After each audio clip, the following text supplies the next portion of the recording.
We have a guest from Ishgard who wishes to speak with you. I believe the two of you have met.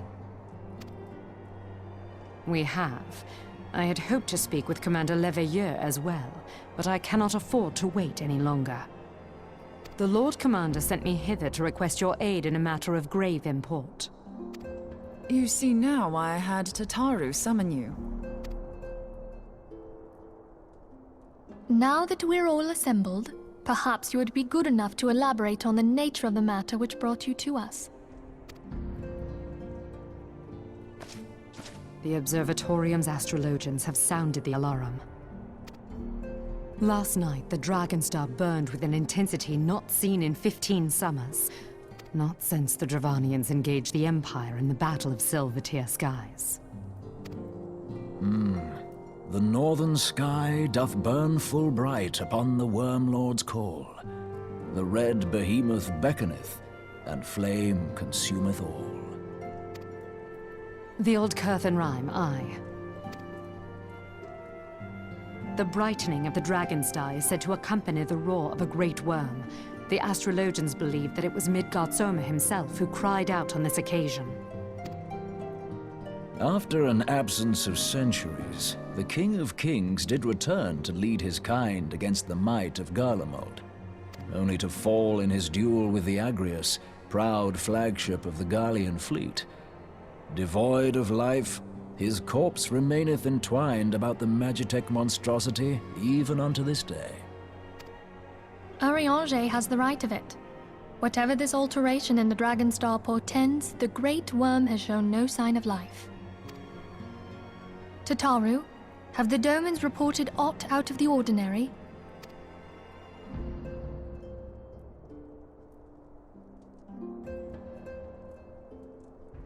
Correct me if I'm wrong, but if Midgardsormr had roared, wouldn't we have heard it here in Revenant's Toll? Roar is but a figure of speech. Dravanians can communicate in ways beyond our ken. It is for this very reason that we are forced to look for signs in the heavens. We cannot say with any confidence that a great worm roared at all, much less that it was Midgardsormr. Only by directly examining the Keeper of the Lake can we be certain.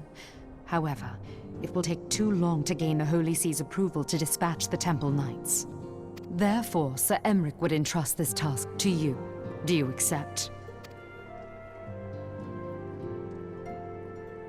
We knew you would not disappoint us. Now, if you would excuse me, I must return and assist the Lord Commander. We have precious little time to prepare.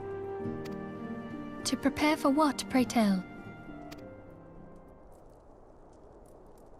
When a great worm roars, his brethren cannot choose but answer. We prepare for battle.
Who treadeth now upon my bones, and waketh me from slumber sweet?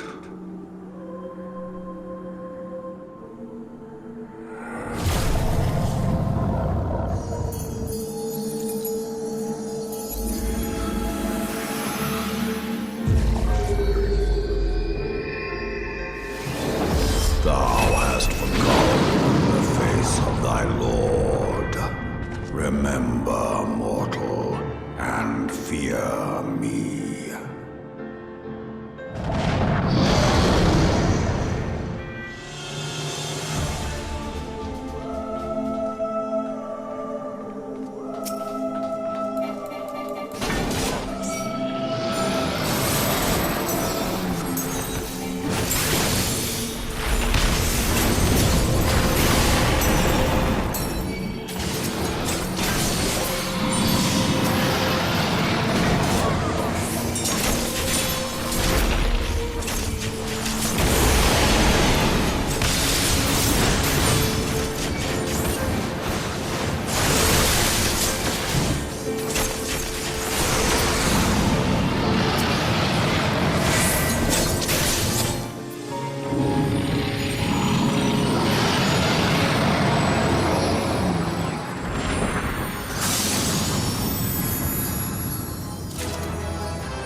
By her gifts hast thou earned a moment's reprieve.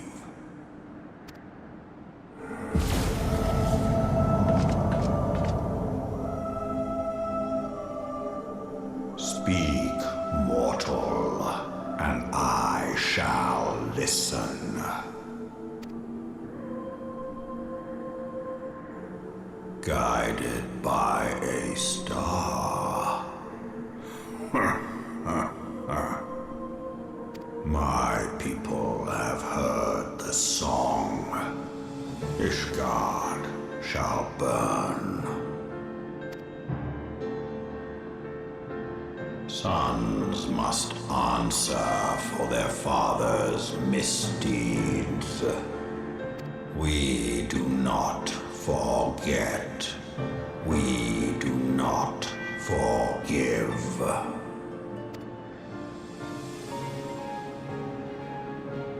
7 children did I sire. One now singeth of retribution. I rise to join in the chorus. Thou art powerless to silence us, mortal. Yet thou shalt not live to labor in vain. Thy reprieve is at an end.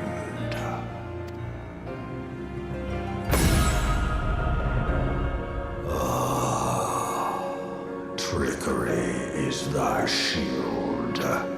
This frail, ignoble creature is not gifted, but chosen. Hearken to me, Hydaelyn. I remember, and I consent. Fear not, mortal. I shall not harm thee.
Mayhap thou thinkest me an oath breaker. Thou art mistaken. If thou comest to harm, it shall be by another's hand, not mine. I did but strip thee of thy mistress's feeble blessing. Thou didst profit much by her grace, but no more.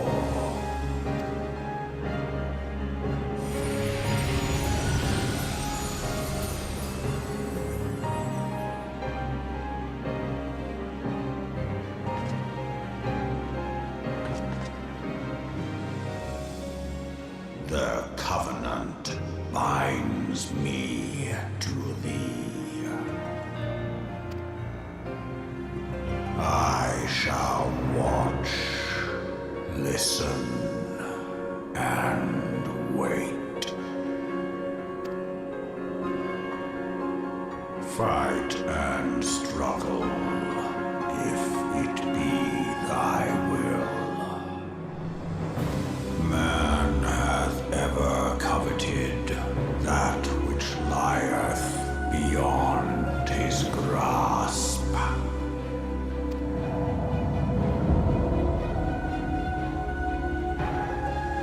I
My friend, I can scarce believe it. You confronted the Worm Lord and lived to tell the tale.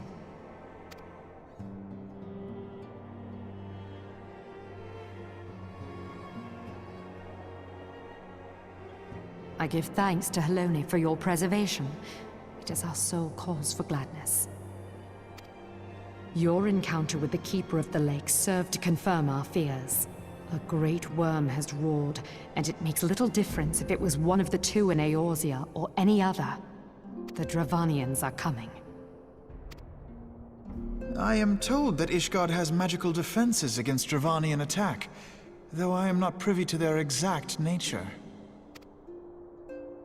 Will they be enough to repel a massive force? Ishgard has weathered countless assaults over centuries. This will be no different. And now that you have confirmed the threat, none can ignore the Lord Commander's calls for the walls to be strengthened.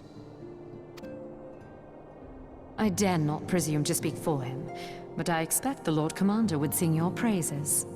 I must away, but we shall meet again soon.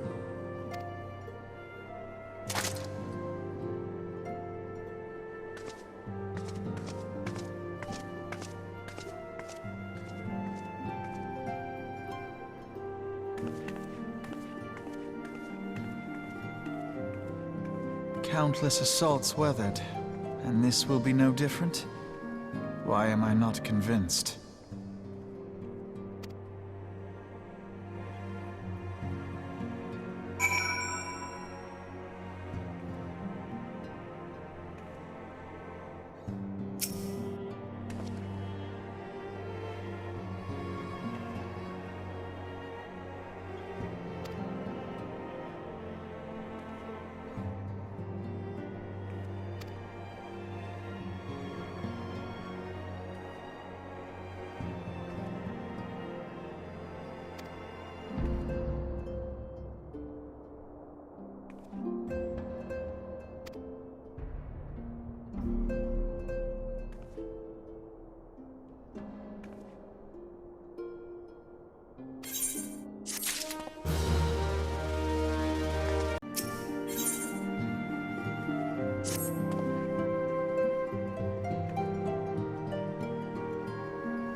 Now that everything's calmed down a bit, relatively speaking I mean, I thought it might be a good time to share our progress on the weapon. I believe we're on the verge of a breakthrough.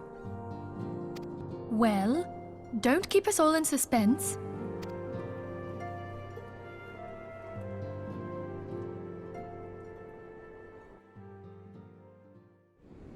Just in case anyone's forgotten, let's start by reviewing what we already know. So, an Ascian is an immortal because its soul doesn't return to the ethereal realm when its host is defeated. Instead, it flees to the place that lies between our world and the void. Therefore, the first step to permanently defeating an Ascian is preventing its soul from making this journey. And if you recall, when we last gathered here, I had verified that white auracite has adequate capacity to entrap the beings, albeit only briefly. Which left the small matter of their extermination. Aye. To unmake an Ascian soul, one must needs smite it with a concentrated burst, or blade, of purest ether. However, we wanted for both the data and the means to forge such a weapon. Short of experimenting on an actual Ascian, you see, there's no way to gauge how much ether its soul is made of. As such, we don't know what etheric density our blade needs to have in order for it to work. So we'll just have to make the densest blade we can and hope for the best. Though that would require a lot of ether. Hang on a minute! Why didn't we think of this before? White aurosite can hold an absolute heap of ether, can't it? Please tell me you're joking. God's sakes, Ida. I feel as though I'm reliving the same scene over and over with you. How many times do you need to be told that white aurosite cannot store ether for long periods? Being intangible matter, ether is given to dispersion. Only in its crystallized form is it a stable source of energy. I will test you later on this, so see to it you do not forget. Right, yes. It's all coming back to me. So our hopes rest on good old crystals again, do they? While they are certainly reliable, they leave something to be desired in the area of portability. Indeed. I am reminded of the quantity of corrupted crystals required to thwart Leviathan, and the extraordinary lengths to which the Lamentsons went to transport them. What if it should prove that a similar quantity was needed to destroy an Ascian's soul?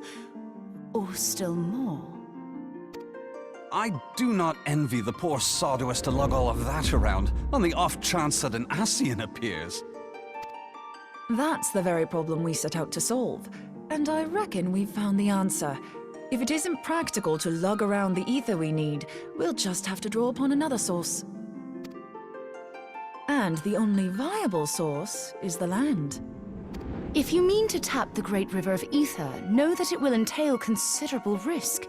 Meddling with the currents may well induce a surge like to the one which despoiled Mordona. Give me a bit more credit, will you? Why would we need to tap the river when there are veritable reservoirs jutting out all over the land? I speak of corrupted crystals.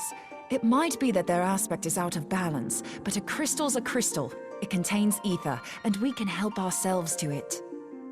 While corrupted crystals are indeed abundant, there is no guarantee that they will be in close proximity at a crucial moment. But what if we don't need them to be? What if we could tap their power from afar? A malm away, say? If we could do that, we'd have ready access to ether aplenty in almost every corner of Eorzea.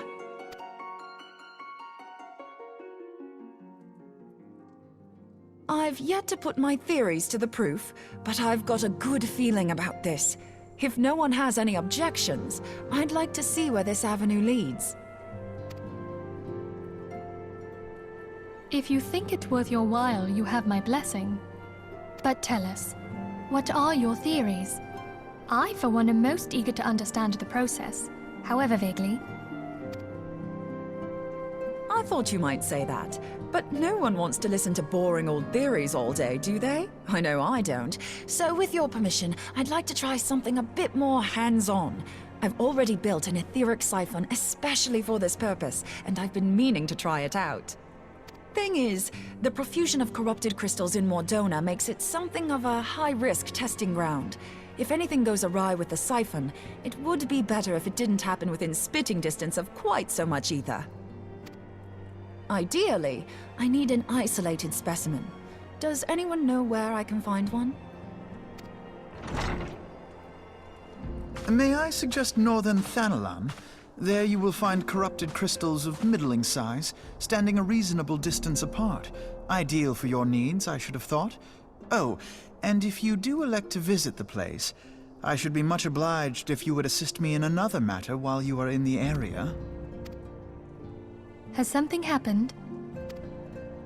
Movement has been observed at Castrum Meridianum. During Operation Archon, the Alliance dealt the stronghold a heavy blow. Its facilities were extensively damaged, and its garrison reduced to a fraction of its former strength. Not long after our forces withdrew, however, their ranks were replenished by reinforcements from Castrum's Sentry. They now seek to rebuild, and to this end they have their sights set upon the ceruleum processing plant. Having lost the Empire's support, the 14th Legion lacks the resources to sustain itself. To them, this is a bid for survival, and they will doubtless fight like desperate men. Though I have dispatched the Crystal Braves, I fear their strength alone may not suffice to stay the Imperial assault. I would request the Scion's aid in the defensive effort. If I didn't know better, I'd say you were trying to inveigle us into fighting your battle with the promise of shiny crystals. Well then, consider me inveigled. I won't lie, the crystals you speak of sound perfect, so the Garleans have to go. Besides, we can't afford to beat about the bush. There's no telling when the Arsians will next appear. Thine eagerness to hurl thyself into the jaws of danger cometh as little surprise. Exercise due caution, I prithee. Though you have become a crystal brave, you are yet a scion, Alphino. We could hardly refuse you. Pray, join the Crystal Braves and lend them your support. Thangred and Papalymo shall accompany you.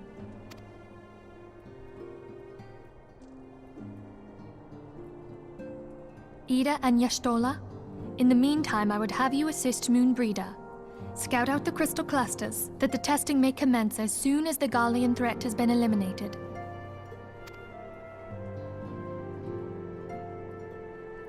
If it please you, I shall continue mine own experiments on white orosite.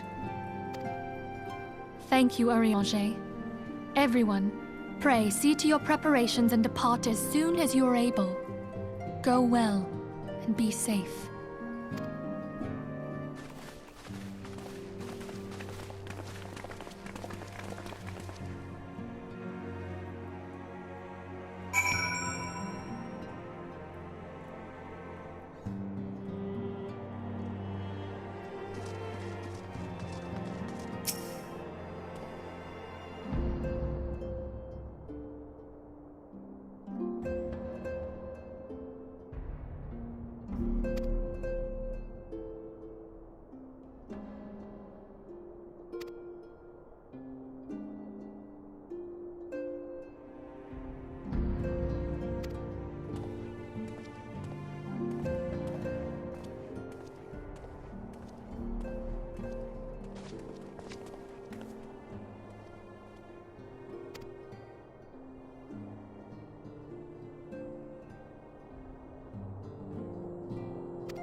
hold on. I won't be a second.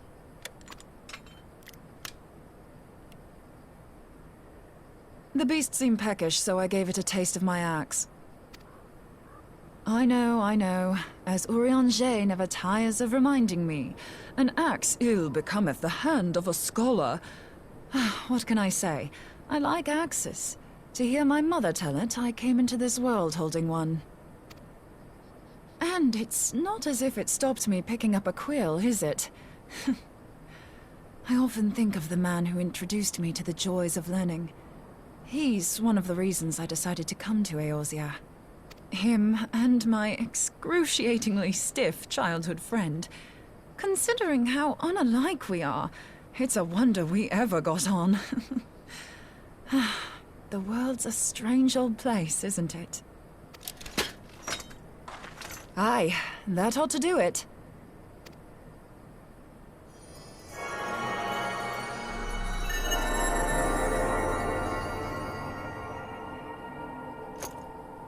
So far, so good.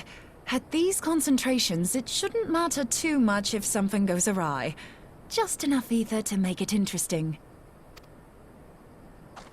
Did you see that? The way the crystal glowed?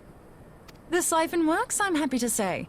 With a few refinements, it should satisfy our appetite for ether, which just leaves the small matter of forging our blade. I'm not sure how to go about it just yet, but I swear to find a way. I'll put a blade in your hands if it's the last thing I do.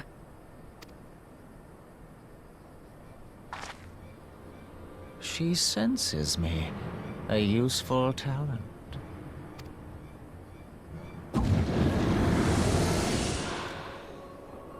Hanassian, are they onto us?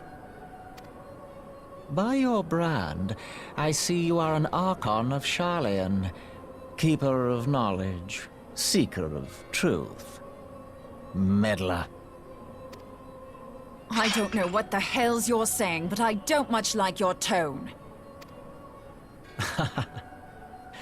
Your instincts serve you well.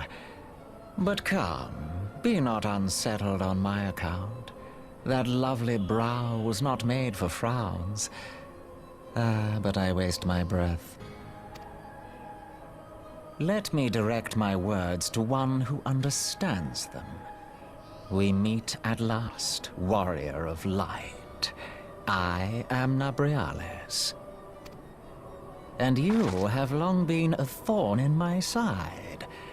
I suffered the overweening presence of Lahabrea that men might host the power of gods, only for you to undo my hard work.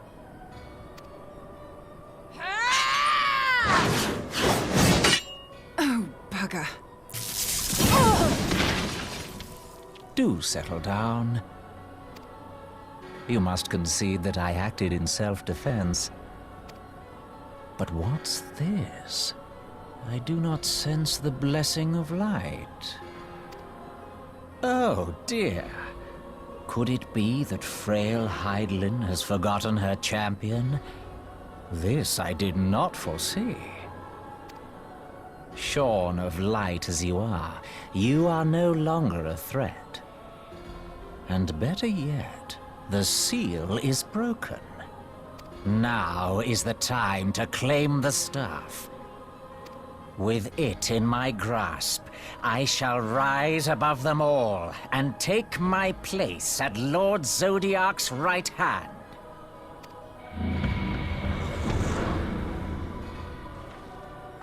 What did that bastard want with us? Nabriales, he calls himself. With charm like that, I'll bet he has maidens falling at his feet, unconscious.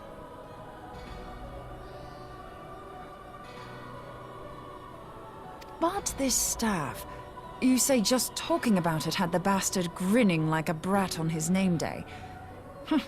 Must be quite a staff. Oh, gods. He means Tupsimati, Master Louis Soir's staff. Minfilia's in danger. We have to get back to the Rising Stones.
You too.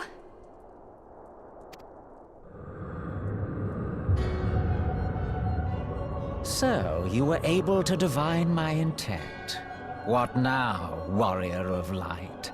Ah, but that name is no longer fitting. You have become decidedly dull, and quite incapable of barring my entry. What do you mean? You truly do not know? Then I suppose it is only right that I enlighten you. The blessing of light kept you and your fellow meddlers safe. It was that which prevented my kind from entering your domain. My kind, I say, though it had no power over the likes of Elidibus and La Habrea. Being of this world, they could come and go as they please, while I could only look on. But I need look no longer. Now that the seal is gone, I mean to act. Unlike the others, I am not given to waiting. I shall take that staff and bring about the next rejoining. Rejoining? Then it was your doing. The Isle of Val, the scholars, all of it.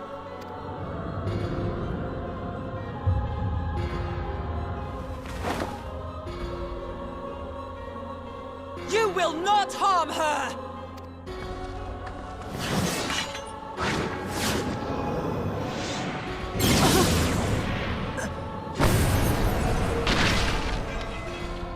Moonbreeder!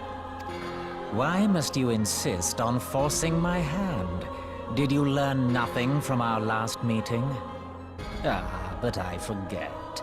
My words fall upon deaf ears. The staff is but a broken relic, a memorial to the departed. What possible use could you have for it?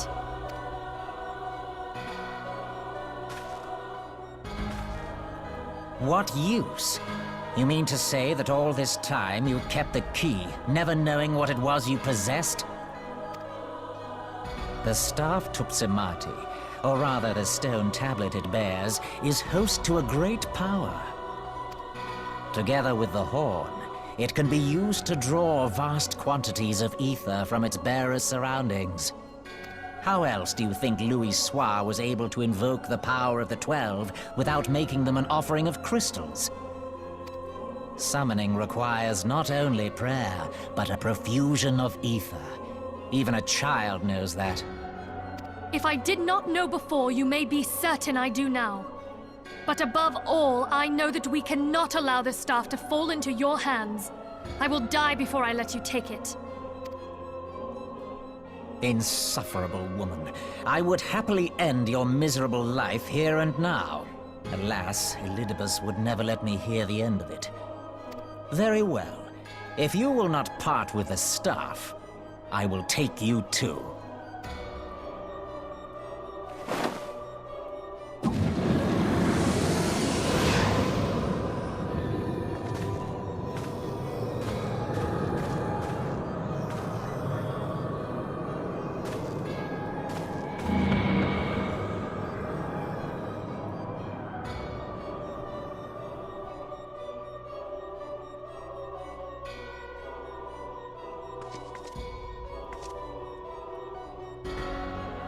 After them! Quickly! Before the rift closes!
You're safe.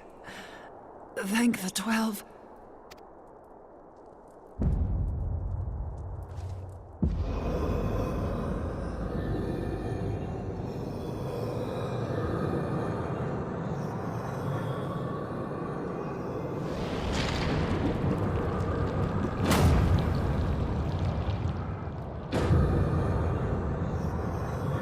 You may have bested me this day, but what of the next? What of all the days to come?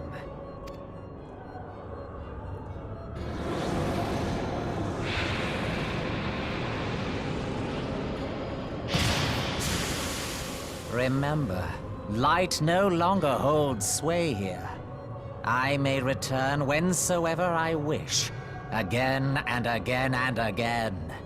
Eventually, you will falter, and the staff will be mine.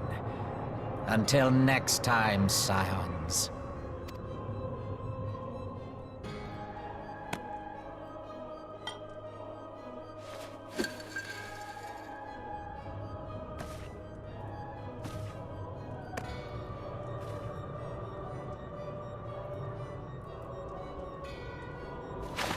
There will be no next time. This is the end.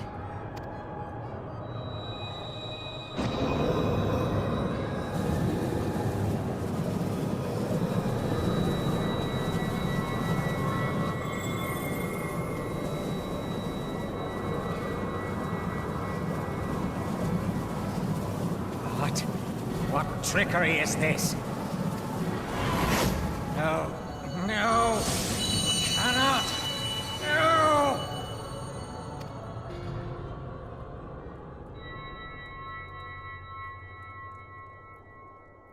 Use Tube Samati to gather ether.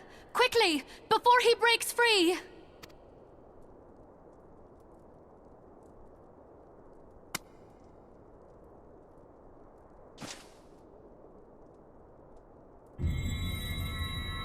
Concentrate! Call to mind the time you struck down La Habrea with the Blade of Light.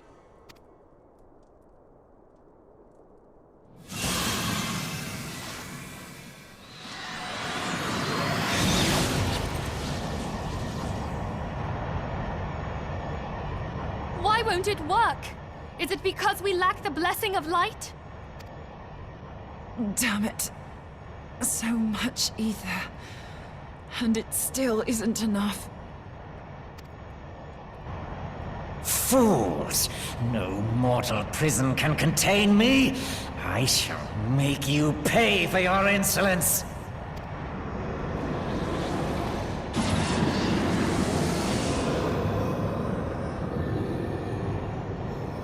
Please, Mother Hydaelyn, hearken to our plea. Lend us your divine light. Why can you not hear us? Do our words no longer reach you?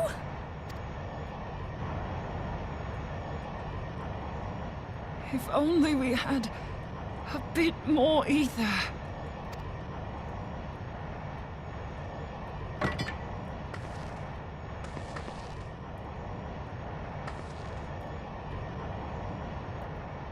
Moonbreeder, what are you doing? Master Louisoix, I understand now. The choice you made. In death, there is life. Farewell, Urianger. You damned old coot.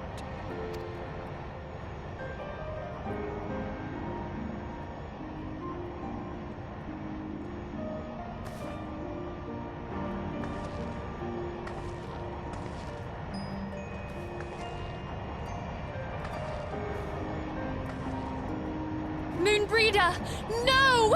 You mustn't!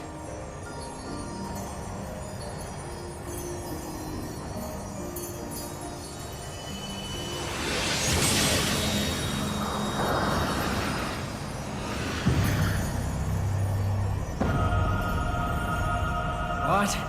No! It cannot end! I am eternal! I am immortal!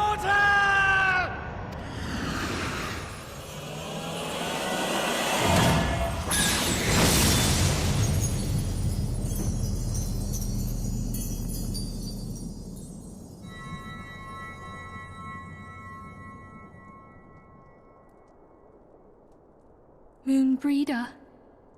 She's gone.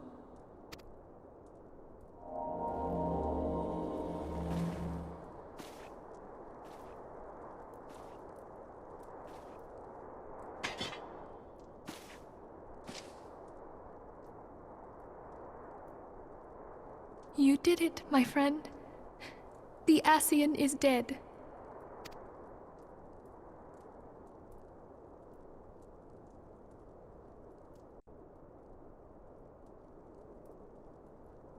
This device is a legacy of Moonbreeder's toils and sacrifice.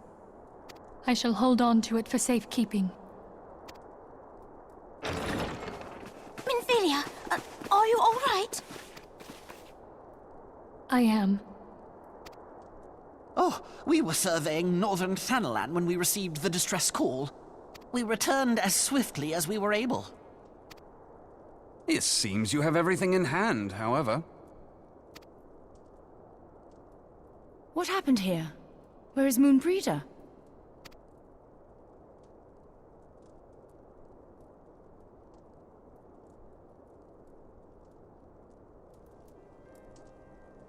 She gave her life to temper the Blade of Light.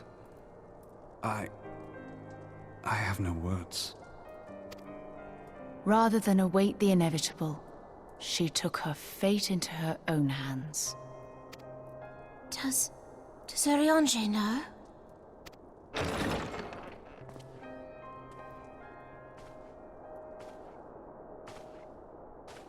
My friend, there is something I must tell you. I heard all, my lady. The moon sinketh, taking her leave of the heavens, yet her passing heraldeth the coming of a new day. Moonbreeder hath fulfilled her destiny, hath she not?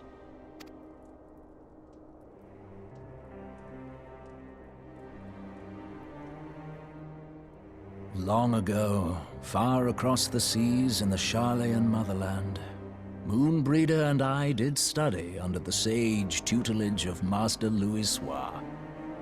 Full oft did he impress upon us that knowledge existeth to serve the greater good. This sentiment, however, was contrary to the nation's policy of neutrality, which censured intercedence in the affairs of foreign lands. In spite of vehement opposition, he founded the Circle of Knowing, and journeyed hitherto the heart of Eorzea. Through his noble sacrifice was the realm spared its doom.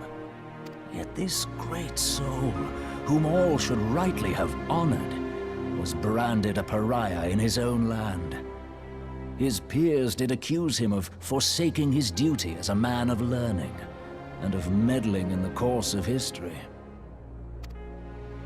When he left Sharlayan behind, Master Louisoix gave no word to signal his intent to Moonbreeder. Close as they were, as master and disciple, she was deeply wounded by the sudden exclusion from his confidence. Above all, however, she was confused. Try as she might, she could ill comprehend her master's motive. The slanders that were heaped upon him after his passing served only to inflame the turmoil within her. For years upon end, she knew not what to believe. Torn as she was twixt the man whom she revered and the man who forsook her and his duty both. The Louisoix I knew would never forsake his duty, much less one of his own. This I know full well, my lady. 'Twas not for want of love that Master Louisoix hid his intent. He but desired that Moonbreeder discover her own path, free of the shadow of his influence. Long did I contemplate revealing the truth to her, and long did I hold my peace. After all, was it not Master Louisoix's wish that she come to the truth unaided? I told myself it was, and resolved to let her suffer. Knowingly did I deny my friend the comfort she craved. and now she hath gone to her rest, with doubt still in her heart.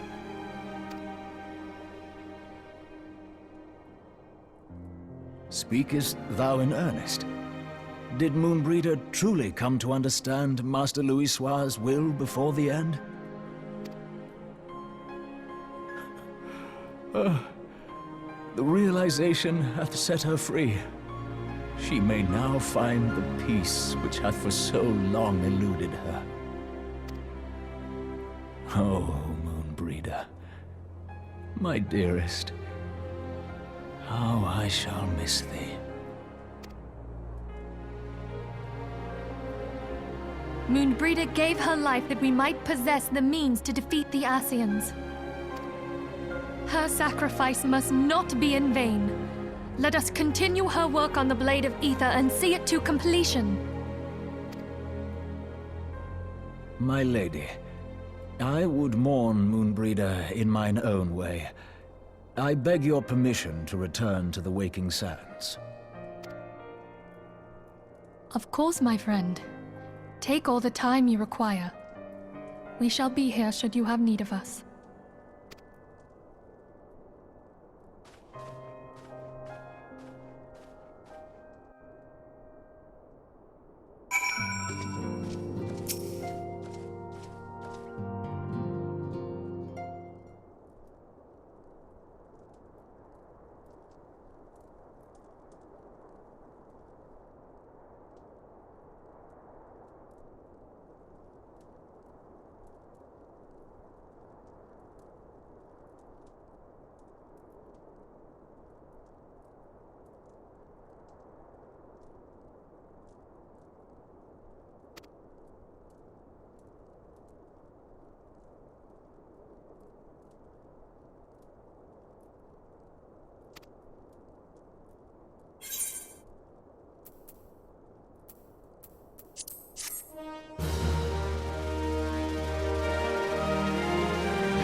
Forgive me, Moonbreeder.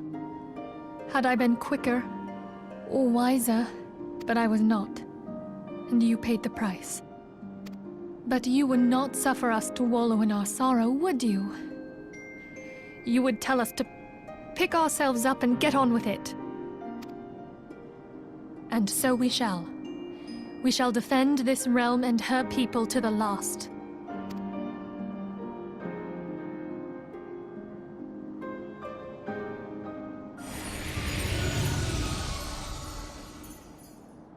Life for death, a fair exchange. Other bargains will be struck.